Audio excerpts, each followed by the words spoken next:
कहानी शुरू होती है लंदन के एक कॉफ़ी कैफ़े से। रात के 9 बजे एक खूबसूरत सी लड़की एक टेबल के पास आती है और बोलती है, सर रात के 9 बज चुके हैं, हमें कैफ़े क्लोज़ करना होगा। तभी वो लड़का बोलता है जिसका नाम राज है, विश प्लीज़ मुझे अपने कैफ़े के कस्टमर लोग के जैसे ट्रीट मत करो। I am your boyfriend. हम लोग 6 मंथ से रिलेशनशिप में हैं और तुम तो अभी ऐसे रिएक्ट कर रही हो जैसे तुम मुझसे पहली बार मिली हो। प्लीज़ मुझे डिस्टर्ब मत करो, मैं एक इंपॉर्टेंट इंटरव्यू की प्रिपरेशन कर रहा हूँ। कल बहुत बड़ा दिन है, बहुत बड़ी कंपनी से मुझे ऑफर आया है और मुझे वहाँ इंटरव्यू देने जाना है। विश खड़े होकर मुस्कुरा के उसकी सारी बातें सुन रही थी। तब विश बोलती है, अच्छा आगे जो प्रिपरेशन करना होगा घर पे जाके कर लेना, अभी मुझे कैफ़े बंद करना होगा। राज प्लीज़ ट्राई टू अंडरस्टैंड। राज मुस्कुराता है और उठ के खड़ा होता है और उसके गाल पे हल्की सी किस करके कहता है, बस यही मुस्कान तो मेरी जान ले लेती है। विश विश उसको खुद से अलग करती है और बोलती है, राज तुम्हें पता नहीं है माँ ने क्या कंडीशन रखी है हमारी शादी करवाने के लिए, तुम इतना लाइटली कैसे ले सकते हो। राज बोलता है, विश मैं मेहनत तो कर रहा हूँ ना। राज जो कि एक सॉफ्टवेयर इंजीनियर है और एक एमएनसी में काम करता है। वहीं विश अपनी माँ के साथ मिलकर कॉफ़ी कैफ़े चलाती है। विश अपनी दादी और माँ के साथ रहती है। वहीं राज की फैमिली में उसके मम्मी पापा और उसकी एक बड़ी बहन है। राज के मम्मी पापा टीचर हैं जो कि उसके बहन की शादी फिक्स करने के लिए अभी इंडिया गए हुए हैं कुछ दिनों के लिए। कुछ देर बातें करने के बाद दोनों कैफ़े से बाहर निकल जाते हैं। तभी विश राज से बोलती है, राज आज तुम मेरे ही घर पे डिनर कर लेना।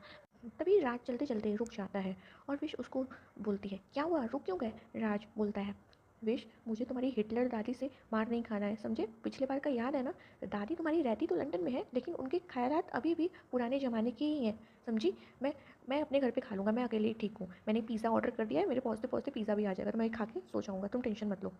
विश हल्का सा मुस्कुराते हुए बोलती है, राज तुम भी ना, दादी बहुत सॉफ्ट दिल की हैं, वो तो बस ऊपर से थोड़ी सी स्ट्रिक्ट हैं लेकिन अंदर से बहुत सॉफ्ट दिल की है। अब तुम जाओगे तो वो तुम्हें भगा थोड़ी देंगी, चलो ना घर पे साथ में सब लोग डिनर करते हैं। राज बोलता है, नहीं विश इट्स ओके, मैं अपने घर पे डिनर कर लूँगा, डोंट वरी। विश बोलती है, एकदम से फट्टू हो तुम राज। थोड़ी देर बाद विश का घर आ जाता है और विश अंदर जाने लगती है। तभी राज उसको पीछे से आवाज़ देता है, विश कुछ भूल रही हो। विश तुरंत आके दौड़ के उसके गले लग जाती है और एकदम टाइट हक देती है और बोलती है, मैं तुम्हें हक करना कभी भूल सकती हूँ राज, ऐसा हो सकता है। राज उसका सर सहलाते हुए उसके माथे पे किस करके बोलता है, पता है तुम मुझसे बहुत प्यार करती हो। इतना कह के वो विश के होठों के करीब बढ़ता है और एक हल्की से किस लेके बोलता है, I love you Vish, I love you so much. Vish Raj को बोलती है, I love you too Raj, जल्दी ही हम लोग एक हो जाएंगे, बिल्कुल भी टेंशन मत लो, मैं तुम्हारे साथ हमेशा हूँ, हर सिचुएशन पे हर कदम पे। राज एक हल्की सी स्माइल देता है और बोलता है, अच्छा ठीक है अभी तुम जल्दी से अंदर जाओ, ठंड बहुत बढ़ रही है, मैं भी निकलता हूँ। विश हल्का से स्माइल देती है और राज को बाय और गुड नाइट बोल के अंदर चली जाती है। राज उसको अंदर जाते हुए देखता है और फिर वो अपने घर के लिए निकल जाता है। विश अपने घर के अंदर जैसे ही जाती है वैसे ही उसकी दादी बोलती है, आ गई मेरी गुड़िया, मेरी लाडो, मेरे बच्चा, आजा मेरे पास बैठ जा। विश जाके अपनी दादी के पास बैठ जाती है और दादी को पकड़ के टाइट हक करती है। दादी बोलती हैं, कितने ठंडे हाथ है तेरे, चल जल्दी से हाथ सेक ले। विश अपना हाथ हीटर के सामने सेकने लगती है। तभी किचन से उसके माँ की आवाज़ आती है, विश परसों तेरे पेपर्स हैं, याद है ना तुझे कि वो भी भूल गई, कुछ पढ़ाई ही कर ले, दिन भर तो इधर उधर करती रहती है। विश बोलती है, माँ सारे पेपर तो मैंने इतने अच्छे से लिखे हैं, अब लास्ट पेपर में क्या ही मैं इतना मेहनत करूँ। तभी उसकी माँ किचन से बाहर आते हुए बोलती हैं, विश तुझे पता है ना तुझे फाइनल ईयर में बहुत अच्छे मार्क्स लाने हैं, अच्छे मार्क्स लाएगी तभी तो स्कॉलरशिप मिलेगा और आगे की पढ़ाई तेरे स्कॉलरशिप पे ही है, मेरे पास इतने पैसे नहीं है कि तुझे हायर स्टडी कराऊँ। विश की माँ यही सब बड़बड़ कह रही थी। तभी विश की दादी उसकी साइड लेते हुए बोलती हैं, अरे शकुंतला जाने दे, अभी अभी तो बच्ची घर आई है और तू उसके ऊपर चढ़ गई, माँ जी आप ही इसका मन बढ़ाइए। तभी दादी जी अपनी बहू का बीच में बात काटते हुए बोलती हैं, तू चुप कर बहू, मुझे पता है मेरी पोती बहुत अच्छा मार्क्स लाएगी। वो क्या, वो तो एक दिन भी पढ़ती है तो भी इतने अच्छे मार्क्स लाती है। विश तू टेंशन मत ले, मुझे तेरे पे पूरा भरोसा है कि तू अपना पेपर अच्छे से करेगी। विश हल्का सा मुस्कुराती है और बोलती है, ये दादी आई लव यू, माँ से ज़्यादा तो आप ही मुझे समझती हैं। तभी विश अपनी दादी से बोलती है, दादी आपको अपना प्रॉमिस तो याद है ना, मैं अगर अच्छे मार्क्स लाई तो आप दादू की कार मुझे दे दोगी चलाने के लिए। तभी विश की माँ टेबल पे खाना लगाते हुए विश की बात काटते हुए बोले, बिल्कुल भी नहीं, सोचना भी मत तुम अपने दादू की कार के लिए, समझी, सपने ही देखो उसके। विश मायूस हो जाती है और बोलती है, दादी दादी। विश को शांत करवाते हुए बोलते हैं, अरे तू चुप कर, मैं हूँ ना, तेरा प्रॉमिस मैं पूरा करूँगी, मैंने तुझे जो वादा किया है वो मैं पूरा करूँगी, तू शकुंतला की बात मत सुन। थोड़ी देर में सब लोग डाइनिंग टेबल पे बैठ के डिनर करते रहते हैं। तभी विश की माँ विश से बोलती हैं, विश कल राज का इंटरव्यू है ना, तो क्या लगता है उसका होगा कि नहीं होगा। विश ऑब्वियसली माँ वो बहुत मेहनत कर रहा है तो उसका सिलेक्शन तो हो ही जाएगा ना। विश की माँ बोलती हैं, हाँ 5 कंपनियों में भी यही सेम चीज़ें तुमने बोली थी इंटरव्यू के लिए, रिजेक्ट ही हो गया ना। विश देख मैं तेरा अच्छा ही चाहती हूँ, राज बुरा लड़का नहीं है मैं मानती हूँ, लेकिन मैं तेरे फ्यूचर के बारे में सोच रही हूँ।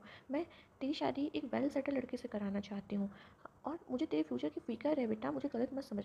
विश अपनी माँ की बात काटते हुए बोलती है, माँ प्लीज़, राज बहुत अच्छा है और वो बोला है ना कि वो अच्छी से अच्छी जॉब लेके दिखाएगा, एक अच्छी स्टेबल जॉब उसको मिलने वाली है, तो आपको क्या प्रॉब्लम है? उसकी माँ बोलती है, देखते हैं क्या होता है, लगता तो नहीं है। विश अपनी माँ की बात काटते हुए बोलती है, माँ प्लीज़ कभी तो अच्छा बोला करो राज के लिए। सब लोग चुपचाप डिनर करने लगते हैं। तभी शकुंतला जी बोलती हैं, विश कल सुबह 9 बजे डिलीवरी करनी है केक की, तो प्लीज़ जल्दी से चली जाना। विश बोलती है, नो माँ प्लीज़, मैं इतने जल्दी नहीं उठ सकती सो के, तो प्लीज़ आप देख लेना। विश प्लीज़, इतने ठंडी में मैं नहीं जा सकती, तुझे पता है ना मुझे बीपी की प्रॉब्लम है, तो तू कैसे ऐसा कर सकती है? विश हल्का सा मुंह बनाते हुए बोलती है, अच्छा ठीक है मैं चली जाऊँगी। अच्छा ठीक है चलो अब मैं जा रही हूँ अपने रूम में, गुड नाइट सबको, गुड नाइट दादी, गुड नाइट माँ।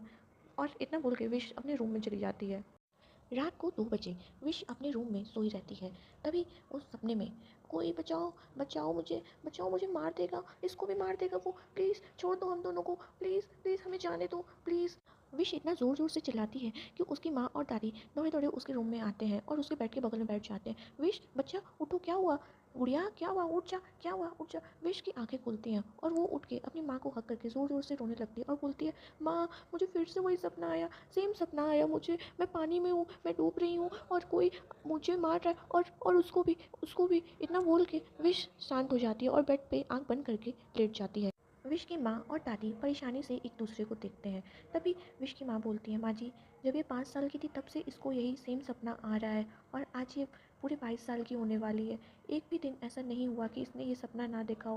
बेचारी मेरी बच्ची कब से इस सदमे में जी रही है, मैं क्या करूँ, मुझे कुछ समझ में नहीं आ रहा है, ऐसा सेम सपना इसको बार बार क्यों आता है। तभी दादी जी बोलती हैं, हाँ बहू हमने क्या क्या नहीं किया, इतना पूजा पाठ भी करवाया, पंडित जी ने बोला कि कुछ ग्रह नक्षत्र का दोष है, पूजा करवाने पे ठीक हो जाएगा, लेकिन थोड़े दिन बाद फिर से सब कुछ स्टार्ट हो गया, तो अब तो मुझे भी समझ में नहीं आ रहा है कि क्या करना है। दोनों फिक्र के साथ विश की तरफ देखने लगती हैं। वहीं विश पूरे पसीने से भीगा हुआ चेहरा अब भी काँप रही थी। विश की दादी और माँ नोटिस करते हैं कि विश ने अपना पेट बहुत ज़ोर से पकड़ा हुआ है।